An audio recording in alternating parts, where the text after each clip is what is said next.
How incredible is this? I mean, the business model is something like business judo. People are paying you recurring revenue to build your brand.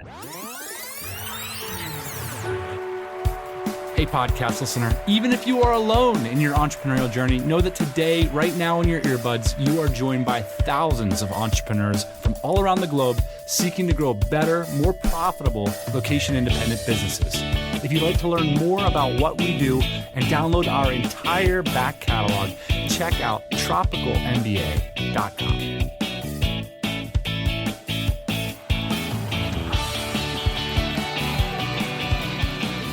Happy Thursday morning, everybody. Welcome back to the podcast. Today is a topic I've long wanted to cover on the show. A little series we're going to call, What is the Michael Jordan of Business Models? Don't bring that LeBron stuff, by the way. Michael Jordan is and was and always will be probably the greatest basketball player of all time. The only real question is, what is the greatest business model of all time and what do we have to learn from it? That's what we're going to cover on today's show. At least a candidate in the conversation, something I've long admired. We're going to look into some of our favorite examples of said business model and talk about ways that we can rip, pivot, and jam, if you will, some of these ideas and install them into our businesses. That is to say, borrow these fine ideas and improve our enterprises. Happy Thursday morning, Ian. How are you doing? I'm doing great. Today is Thanksgiving in America, if you're listening to the pod. Hopefully you're stuffing your face with that turkey. Or maybe you're vegetarian and you're just eating the stuffing, but it didn't go in the bird first. I'll tell you that if you're vegetarian. I bet at many families in America nowadays, it's at least somewhat acceptable to have a bud in one ear. I'm not saying functional families, but just have a bud in one ear. And that's the ear right on the side of the ant that you don't like or whatever. That's the ear where you're pumping in the information from the Tropical MBA. The other ear, you're listening to your family, multitasking. Sometimes life is a little too slow for some of the advanced entrepreneurs out there.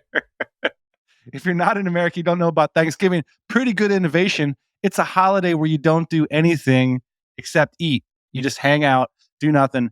It's got to be the best holiday of the year, stateside. You know what my favorite holiday is, though? For real? Not Thanksgiving, but actually the day after Thanksgiving. The day after Thanksgiving. That's right. The day after Thanksgiving, in America especially, it's a special day where no one's calling you. Nobody's asking you to do anything. There's no expectations. You can walk outside and hear the birds chirp. Mm-hmm. It's amazing. It is one of my favorite days of the year. A somewhat regular occurrence globally, happens once a year. Totally. In Europe, this is like a monthly thing. I realize that. But in America, this is a very special day. Very excited for us. We're looking forward to it. Speaking of which, we actually have a link to our vacation policy at this post. I thought it would be interesting to share, Ian, because for a few years there, we had an unlimited vacation policy.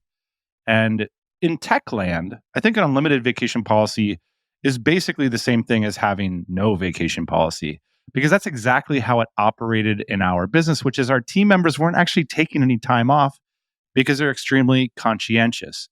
And so what we did was we flipped it and we said we have a mandatory vacation policy. Here are the days that everyone gets. And then you need to take this many extra days off, or at least that's the expectation in the company.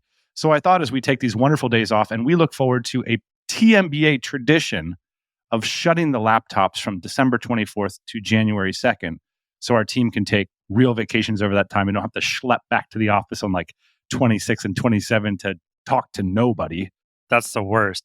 You used to have to take your vacation days on 26 and 27. It's like, I got 7 days saved up and I'm going to use it now while no one's at the office anyways. The worst. For me, it's like a special indignity in life. I can check my email or whatever, but having to go to the office on those days, it's the sign that something needed to change in my life. Something needed to change. So now it's in doctrine on our company charter. This is why I love running a company, because we get to create our own little nation state with our own little rules. So if you want to check out our vacation policy, we've posted it on this post if you're having trouble with that. Also, always love your thoughts on what you're up to. So without further ado, we'll move on to our conversation about some of the greatest all-time business models. All right, Ian. So, like, my submission for one of my favorite all-time business models, I want to just set aside an episode to talk about it, to brainstorm, to get the conversation rolling about how some listeners are applying these ideas in their lives and businesses. And actually, we have a lot of listeners in this business. It's extremely powerful. It's extremely profitable. It is the certification business. And in fact, one of my most favoritist businesses of all time is in the certification business. I'm going to get to it in just a few minutes. So to start, what is a certification business and why are they so incredible? Certification businesses essentially offer legitimacy and brand power to individuals or companies who buy and pass the certification. By the way, very often certification businesses are recurring. So in order to stay current on your certification, you have to continue to pay and be assessed and be certified every single year. Typically, in return, the certification business will offer their clients the ability to generate more revenues. Typically, that's simply it.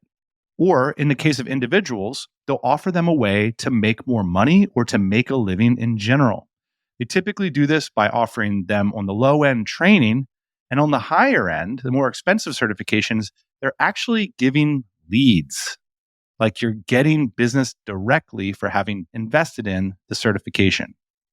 So now, as I mentioned, Ian, one of my all-time favorite businesses is in the certification business, but I didn't really think that about it. It was a recent experience that got me thinking about the certification business. It was in a coaching engagement that we had with a company called Scaling Up. So I had read this amazing book called Scaling Up by Verne Harnish. Turns out Verne Harnish is actually a co-founder of EO, Entrepreneurs Network, which is like a big ass version of the DC that it has 19,000 members. So it kind of piqued my interest. Oh, there's a coaching element to this. I love this book. I would love to get coached by someone in this organization. So I go to the website and I put in all my stuff. And then there's like a list of coaches in our area and you get to like look through their backgrounds and reach out to them. So I start to dig into this model because the coaches don't work at Scaling Up. And I'm like, oh, that's kind of interesting. So what do? Well, it turns out they are merely certified by Scaling Up. And I start to dig into that. Well, what is that all about? Well, between events and training and memberships, they're paying between $10,000 and $20,000 a year to be certified by the Scaling Up organization. In return, they get listed on the website. And so people like me are like, yo, I've read about you. You're certified. We both love the same purple book. How about we get together and talk about the concepts in the purple book? Now, if you research Scaling Up, they're self-reporting $150 million a year of annual revenue, and they're currently growing.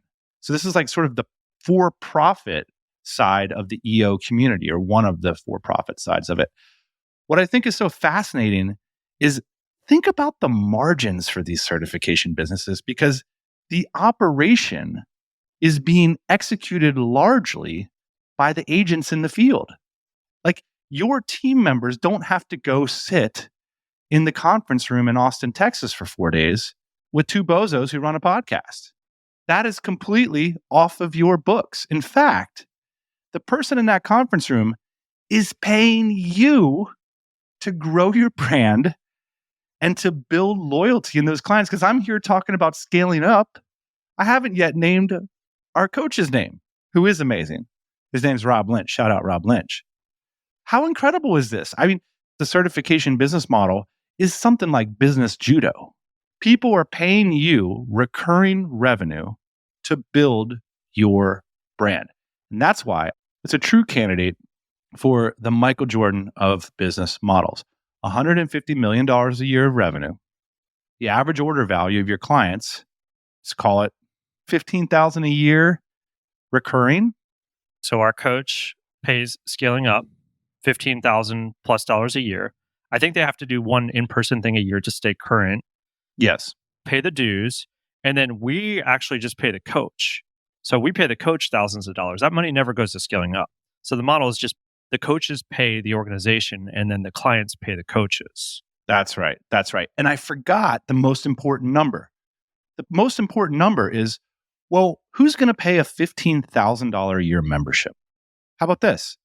someone who makes $250,000 a year. Exactly. Like, and I didn't ask Rob this. I'm not going to ask Rob this because that's not cool. What I'm going to do is do pencil math behind his back on a podcast. And mention his name. Yeah. I think it would be pretty easy for him to be making $250,000 to $500,000 a year, working really great hours that are incredibly flexible with amazing clients. So I think there's a sweet spot with these certification models where the highly trained professionals that are buying the certifications, you need to keep the cert below 20% of their take home at least. But the sweet spot's probably more like 10%. If you can get your pricing in that level, but then also, quote, indoctrinate them enough in your brand that they're true advocates, it's such an incredible win-win. Why wouldn't the coaches re-up every year? Because it's easy street, baby. The leads are coming in. Scaling Up's giving you all the materials. Also, they're training you on cool shit. So Scaling Up's got a community, right? They've got 1,000+ coaches out in the field getting feedback from clients, bringing all the information back to the mothership. Now, the mothership says, you know what's really hot this year? Jim Collins' flywheel. Clients just love it. We're getting a lot out of it. In fact, if you pay $750, you can come to this online seminar. We'll certify you in Jim Collins' flywheel thinking. And now you can bring that back to your clients and they want to stay on for an extra 6 months because they just love what the flywheel has brought to the table. So it becomes this virtuous circle of brand building. I absolutely love it. How about we move on to another example? We got a bunch of examples of the certification business here. One popular example of the cert business that's similar to Scaling Up that is very much inspiring us is traction. So many people that listen to this show have explored the concept of getting an EOS implementer. Now, my basic napkin math on EOS is that it's more expensive to become certified than it is with Scaling Up. And the inside gossip on Traction is that they have a much better mothership marketing machine. So they can charge higher prices.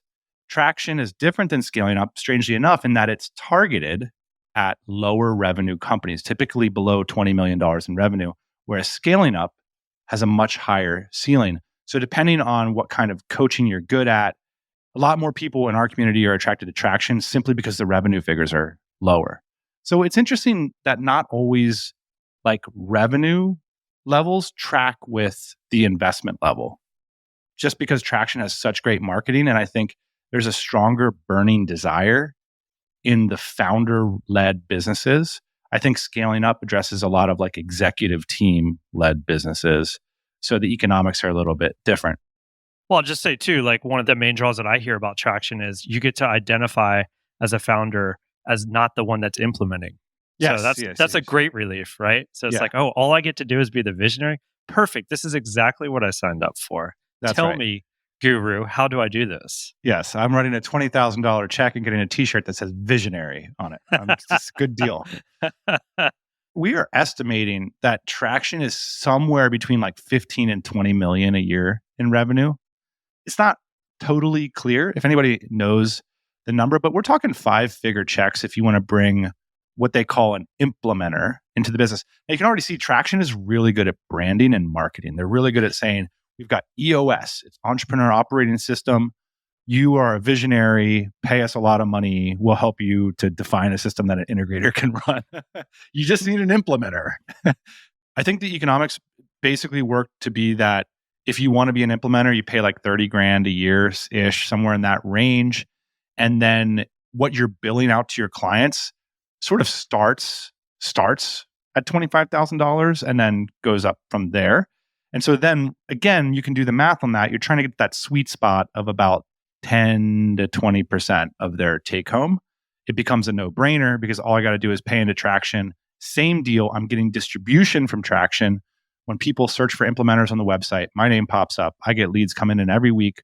All I got to do, I love this math, by the way. Whenever you hear somebody saying, all I got to do is sell, and that number is a low number, oh man, they're about ready to swipe that plastic. I mean, to make your investment back on something like that, you probably need to work with honestly, at a low end, 3 clients a year. And then you justify the investment that way. And then it's all upside from there. You build your business from there. So I think that this is why this business model has such a wonderful kind of win-win, high-profit quality to it. You start looking around, and turns out these things are all over the place. You're walking around, and you put on your new certification glasses, and you start looking around, and it's like all of a sudden now I can see all these companies around me. What are some of the other ones that we found? Yeah, the matrix is like when you're like, what if I certified somebody?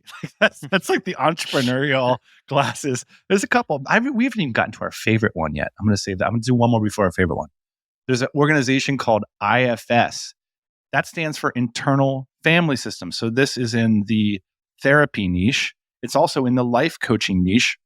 IFS represents a popular innovation on clinical therapy sessions, essentially. It's a way to talk about psychological challenges. It's a pretty cool system. If you're curious, look into it. So that's what happens. People look into IFS because it's mentioned on a podcast and they're like, that sounds like a cool way to do therapy. I wonder if there's anyone in my town who does IFS. Well, guess what?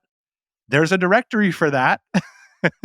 And if you're listed in that directory, you've paid a couple bucks. In fact, they have programs that are multi-$1,000 to get certified as an IFS practitioner, either as a licensed therapist or as a life coach. This is so popular right now that they have wait lists. They have the whole tripwire thing.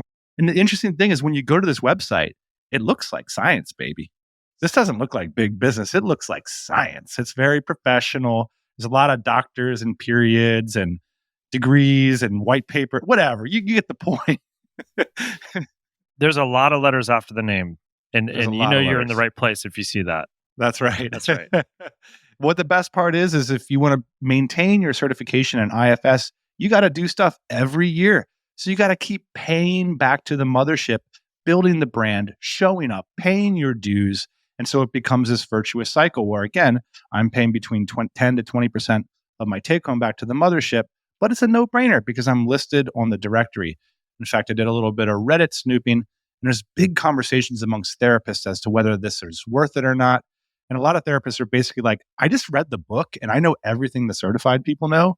However, you make your money back from being in the registry. And so, yeah, the 4 or 5K certification level is worth it for those therapists. Pretty cool. And even you can talk yourself into it if you just get your money back, because now you're part of the mothership and exposed to the optionality of being a part of a certified community. One of the craziest things, too, when you start to think about all these certifications, Dan, is that they're just man-made. A man or a woman made them up. It's just that simple. This isn't something that was came out of the earth. This isn't something that was scribed on a stone tablet thousands of years ago. This is literally two guys like you and me sitting around thinking about how we can start a certification business and then certifying people. That's it. Speaking of two guys sitting around dreaming up certifications, I want to share with you my favorite example of this and the company that inspired this episode. In fact, it's $1 billion company, we estimate. Nobody really knows. It was sold for $700 million in 2017. No one knows the economics of this company, started by two divers. The company's name is PADI, or the Professional Association of Diving Instructors. I first heard about this company when we were hanging out with one of our business friends in Southeast Asia, walking down the beach. You see this brand. It almost looks like the NBA logo. It's posted up on all these dive shops and it says PADI. And you can even buy Seiko watches and they say PADI, ISO certified on them. PADI's everywhere. And you think, man, there must be some Caribbean government that is making sure all these divers stay safe out there in the world. Nope, just two guys came up with this thing one day. Just two guys. That's all it was. And here's what these two guys saw in the marketplace. They saw that it's really hard to make money with dive shops. And it's really hard to decide what divers can do what out there. Again, you got the framework problem, you got the assessment problem, the certification problem. So what did they do? They made it up.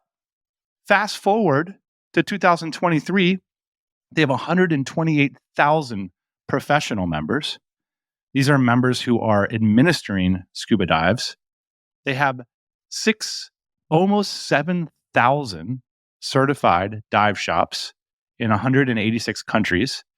They have 12 certification levels. And like we said, this is probably $1 billion company. We're not exactly sure how much it's worth, but it's at least worth 700 million. And this is a privately held company. So one of the things I wrote down here is before you certify, complicate. Before you certify, complicate. Okay, so when Patty started, what did they see? They saw there's a genuine safety issue. We need to determine what skill level is required to do what kind of dives. Now, this became an enormous opportunity for the dive shop because if you show up in Thailand and rock up to the next dive shop and say, hey, I want to go do mixed gas and hit up that sunken barge down there, they're going to say, that's a really cool ambition that you have. But first, you need to be certified to do the kiddie end of the pool. How many days are you going to be on vacation, sir? Oh, 8? Yes. Perfect. Guess what? On the 7th day, as long as you show up to my dive shop every day and pay us, we will take you down to that barge. That's right. And what they'll do is they'll walk you and say, look, you need to at least become open water certified. So open water certified is a process that you go through education. You got to take tests. Where do the tests come from? They come from Patty. You got to read books. Where do the books come from? There's an online and website component. Where does that come from? It comes from Patty. You open up a dive shop, you pay your Patty certification, you pay the mothership, and you get all of these materials. Now, say you get a few passionate customers in the shop and they say, man, I want to move to the beach. It happens every week down there. There's whole Hollywood movies about this. 100%. You've seen it. They go as a couple married to the vacation, and then they find out maybe they're not truly in love, and then the dive instructor ends up running away with her. You haven't seen this movie? There's something about... I could put myself in that position because there's something about someone who's passionate about turtles that really just stirs the emotions, you know? And someone who's willing to sort of give it all up in order to chase that perfect turtle dive. And that passionate person walks into the office and is like, yo, I want to be able to do mixed gas. I want to be able to go down to shipwrecks. And in fact, I want to help work at this dive shop. I want to move to this country for the next couple years. Okay, great. We're going to certify you as a dive master. That's one of these 12 levels that Patty created. So now, importantly, this is something the dive shops can charge for. They can charge for all of these ascensions as a customer. And so you're paying the mothership, but what you're getting in return is the leads. So guess what? I'm not walking into a dive shop that paid for the less expensive Patty. I'm walking into Patty dive shops because that means that they're competently run. They're buying the most brand-worthy, expensive certification. That's number one. They're getting customers. Number two, they're getting a framework to maximize the profit of those customers. Hopping back to IFS, internal family systems, for a moment, I can only imagine that in modern therapy sessions where the therapist isn't supposed to say too much in terms of labeling their clients with certain problems or whatever, having a framework for continuing the conversation in a progressive way is not only extremely useful, but keeps the clients around a little bit longer. That's exactly what happens with Patty when it comes to the dive shop certifications. It gives, let's face it, not always the most of sophisticated operators the ability to create ascension, to get higher profit out of each client, and to keep them around for longer. That is the win-win value of these certifications. And not only that, but there's nearly 7,000 dive shops globally now that are putting this Patty logo over everything they do. That's Patty certified. My watch is Patty certified. It's all Patty certified. No one's dying. Everyone's coming back up from this shipwreck dive. That's what this dive shop's about. And you know, Dan, the funny thing about that is that you would think that a lot of these organizations come from regulation. This must be like a law that was written, and then there was a regulation, and then these companies spawned up. But it's not the case. These companies are just spawned up because they see the opportunity. 100%. Hey, so you like the show? Just want to remind you, we have a website, tropicalmba.com. You can click through on your phone, check us out on the web, hit that subscribe button. I write the newsletter every week. There's a lot going on behind the scenes of the pod. That's the best way to find out about upcoming events, both virtual, in person, and much more. Check us out at tropicalmba.com and give us some feedback on this brand spanking new website. Because it's time for a spanking. Got a couple other examples here I'd like to go over, Ian, while we're in the mix. Shout out to all our DC members who run coaching and training courses around professional certs. Why is this such a profitable industry? In fact, DC Black members do this. These are high revenue businesses. Why? Because the consumer, the prosumer, the business can justify their investment. It's a no-brainer. If you keep it in that sweet spot, they're going to make their money back. How about this? One we talked about last week on the show, the Kolbe assessment. I paid for it. $55. I didn't even put it on the company. Idiot. What was I thinking? Man. I'm not even sure the information is useful, but I won't share my assessment until you share yours, Ian. So that's for a future episode. I paid $55 for my Kolbe assessment, which tells me what kind of team player I'm going to be. It's pretty grim. But you know what's not grim? You know what's not grim? Their profit margin. I guarantee you Kolbe made $55. Now I'm sitting here talking about their brand. And guess what's next for me? Guess what's next for me? So let me get this straight. You paid $55 to answer 27 questions that were probably written 30 years ago. Is that how this works? 100% Stone Age level assessments. Guess what's not Stone Age? $16 million of annual revenue. I can guarantee they're not getting that from the $55 million assessment. You know where they're getting it from? The certifications. Here's how certifications and assessments go together like peaches and cream, baby. You assess the leads and you give them to the certified. So the certified folks are paying thousands of dollars a year to be certified to be able to serve those who have been assessed. So now I have been assessed. I understand my weakness. I have been brought into the distribution channel of the Kolbe brand.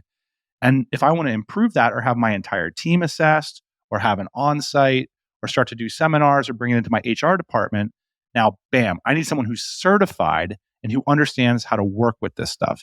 That's how it works. It's brilliant. It's beautiful. I absolutely love it. Go get that Kolbe assessment and we'll do a whole episode about it. Here's another one, Ian. I recently met an amazing entrepreneur named Rachel Rogers. She is the CEO of Hello 7. They have this whole system with assessments and coaching all in one membership. It's called Hello 7. They help entrepreneurs progress from 0 to 7 figures. They got a whole system for it. And the way they do it is you pay $3,000 for access to the system. That's like the assessment. You're assessed, you're part of the crowd, you're part of the community. But in order to actually get guided to 7 figures, someone who's been certified now can take you on as a client and bring you through that roadmap. That costs $25,000 to get that certification in order to have the right to responsibly or to legitimately work with those lead sources. Why do they do it? Because it's a no-brainer investment. The whole thing builds the ecosystem. By the way, this ecosystem is an 8-figure business. One of the things I want to point out here too about these coaching businesses that's, I think, really important once you start to dig in. A lot of times when you bring in coaches to your business, if the relationship isn't clear, then the coaches have a tendency to like siphon off the customers to be their own customers. So an example of this is like I have Rachel's business, right? And I have these coaches, they all work for me full time.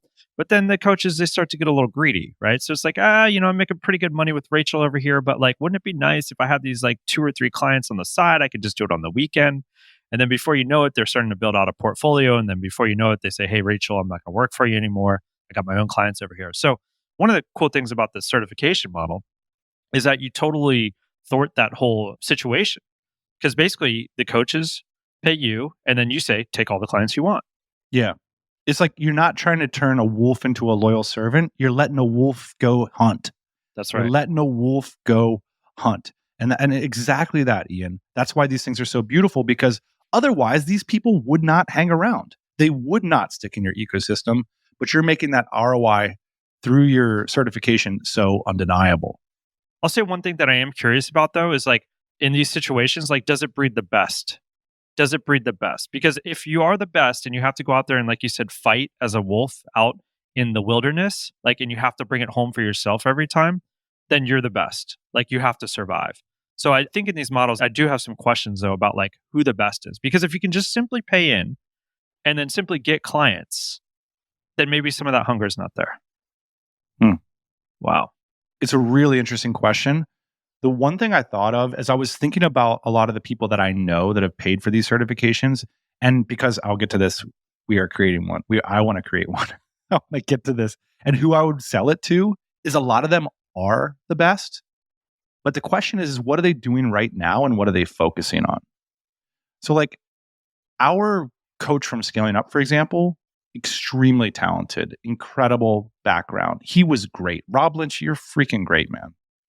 Now, does it really make sense for him to go out and build a marketing machine for his fourth career? I think if you want to build like a great mothership or a great certification business, one of the things you can consider is solving exactly that problem, which is how do I select the person that's most relevant is going to be the best fit for me? Like that's something that you can offer in these directories.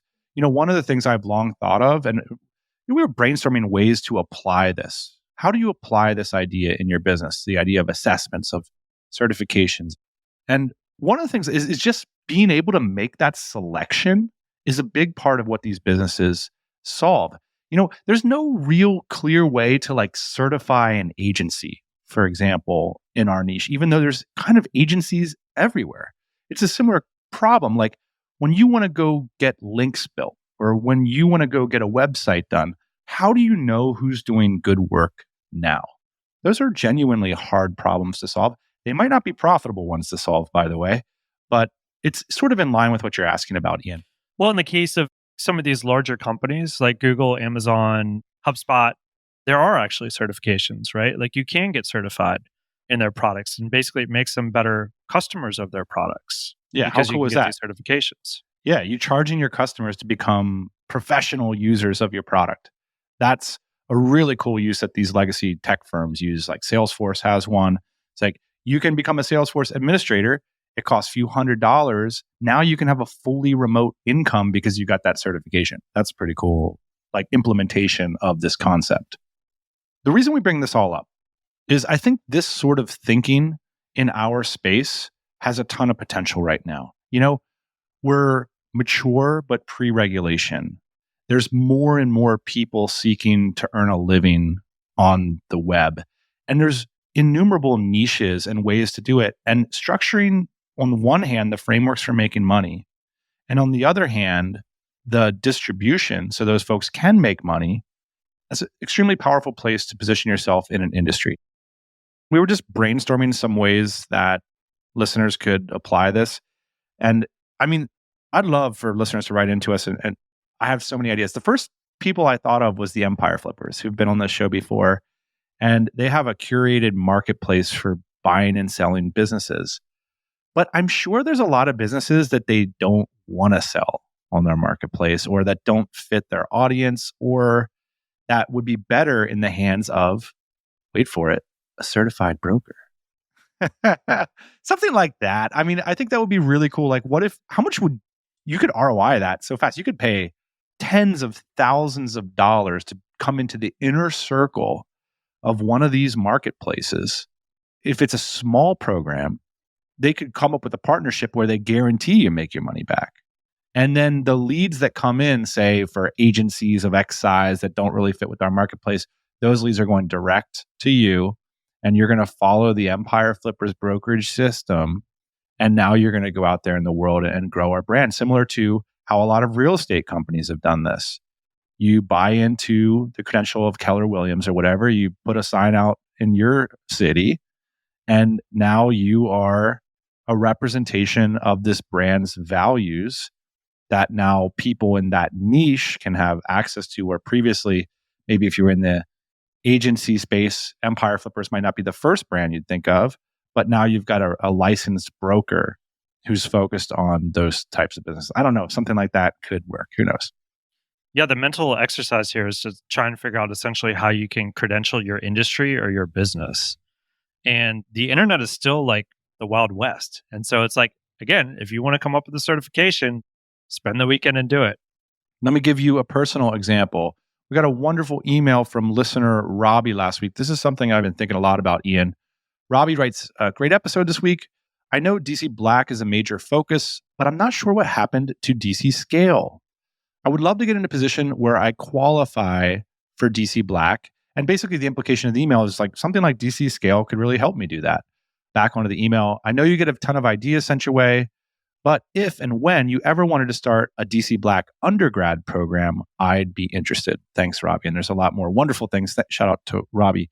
I just wanted to give a little bit of postscript about DC Scale, what it was, and how all of this certification talk is really getting my mind going here. So for those of you that are new to the pod, DC Scale was a program we launched late last year, which was group operational coaching. So a way you could think about it in the marketplace, it was like group coaching for people that are interested in concepts like interaction. It's how to run a successful operation. And it was super cool. We had over 60 clients, I believe. We put folks in groups and we had regular training sessions. And I think, I still hear a lot of good things about it to this day. I think people are still talking about it. People are still writing us emails about it. Here's the thing. When you're doing operational training in your business, it's often, not always, but often very specific to where you're at that moment. And so if you're in a group with 2 people, you can get the expert implementers time split 50-50. And then there's a third person in the group. Now it's 33, 33, 33. You see where this is going? The more people that join your group, we had a challenging time getting as much operational effectiveness, rubber to the road, so to speak, the more people that join the program. Of course, you get experiences and people sharing stuff, but typically there's someone that's an expert in this, and you're going to the expert to help you be more decisive, to get more clarity around your systems, and to get a lot done. You fast forward to something like DC Black, the next millionaire shows up at your table. That's an addition. That's like, nice. Wow, you're doing what? Oh, that's so cool. You live where? DC Black improves the more people that join. DC Scale, not so much. Why? Because there's still the same level of experts, but now more members are joining. So I think that creating a certification out of our DC Scale materials so that coaches in our ecosystem, implementers, operational experts, of which there are many that listen to this podcast, could take the cert, join a community of coaches, and now we make sure that they're operating at the level of quality and insight that we expect from DC Scale. And now they go out into the world and we give them the leads. People like Robbie, we say, we spent weeks working with so-and-so. We trust them. They're trained up on the system. If you want to attend undergrad and put yourself on the path of getting to DC Black, go work with them for a year. That's because, one of the things, the inside baseball, you would come back to me, Ian, in the DC Scale sessions, and you would rave, putting words in your mouth here. You would rave. Ian's rave level. I mean, it wasn't. It's pretty. Yeah, it's basically this tone right here. If I'm really, this is his raving. This is raving. You got to have a tuned ear, honestly. I could hear the passion, and what I heard from you was, man, when we're in these sessions one-on-one with these founders, we are moving paper, baby, and that's just the way of saying we are getting done. We are making decisions. We are implementing processes. They are making business-changing decisions in these sessions. That's a fair interpretation. Yeah. Harder 100%. To do in a group setting. It's harder to do in a group setting for sure. I think that a couple great things came out of DC Scale. One was just like exposure to the content and to the ideas. So like if you're new to this and it was like, hey, I want a crash course on like what this might look like in my business, then it was great. If you're in the throes of implementation, again, like you said, if there's like 4 or 5 other people in your group, well, then you're probably not going to get the attention that you want to be able to implement all this stuff into your business. So obviously, it just boils down to this. Like one-on-one implementation of this stuff is very expensive. We've paid it before. We've very charged expensive. It before. In a group, you can kind of spread the cost over many different companies, but I think the effectiveness could be lost in some cases. Yeah. And for reference, we're charging between $25,000 and $40,000 a year. The bottom line is if you're going to get someone's one-on-one focused attention like that, you need to make it make sense economically. There's opportunity costs for talented people. I think the direction for us is to go polarized. 1, create a credential and create a community of implementers. And 2, create a course. Like that's the other option, which is I've had a lot of DC Black members. In fact, one I was hanging out with last weekend, and she said to me, hey, you know what? The people who went through DC Scale, they have a different lexicon than us because they all went to college, right? Like they went to undergrad.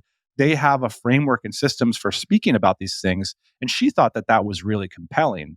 And I thought, well, I don't know. What's the difference between being in a group of like 8 or 25 at that point? Maybe you just move to like a classroom model that's like really focused, really delivered. And then if you want to up level to the one-on-one model, you have a certified coach for that level. So Robbie, to answer your question, I'm really thinking that certification and course is the way to go for this rather than group coaching.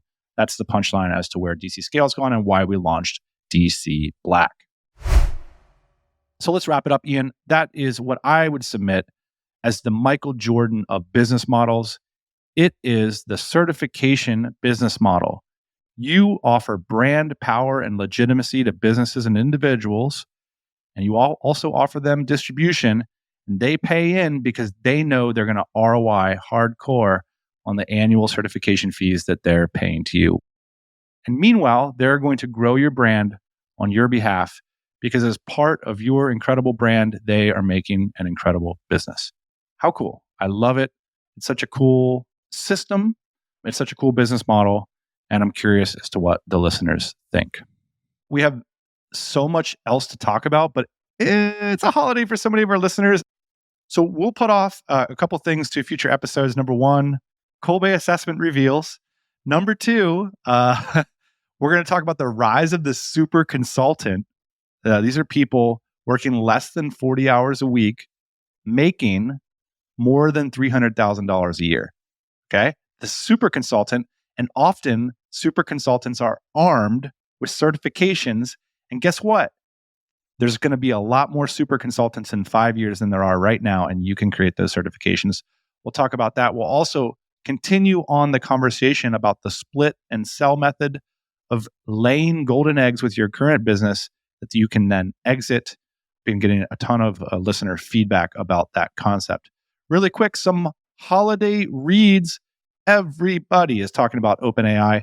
If you want to read about the thing behind the thing, why are we talking about effective altruism? Why are we talking about accelerationists versus pumping the brakeists? Read Superintelligence by Nick Bostrom. And don't read it at bedtime. I'll just put it that way. Another great read, which was my DC BKK read this year, is called The Ride of a Lifetime, written by CEO of Disney, Robert Iger. I honestly picked it up, Ian, because I thought it would put me to sleep on the flight. Exactly the opposite. It's actually a really cool book.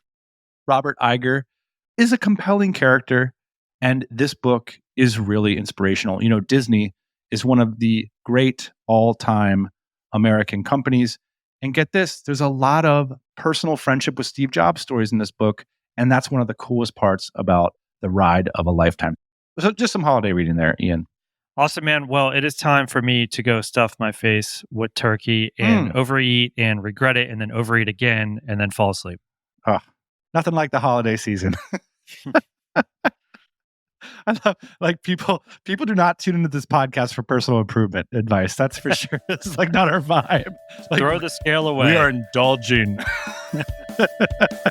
Thanks for indulging in the TMBA podcast. We'll see you next week. See you then.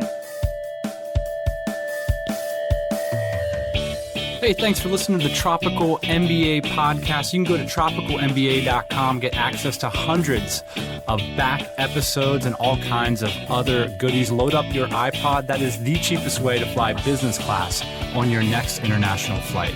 We will see you next Thursday morning, 8 a.m. Eastern Standard Time.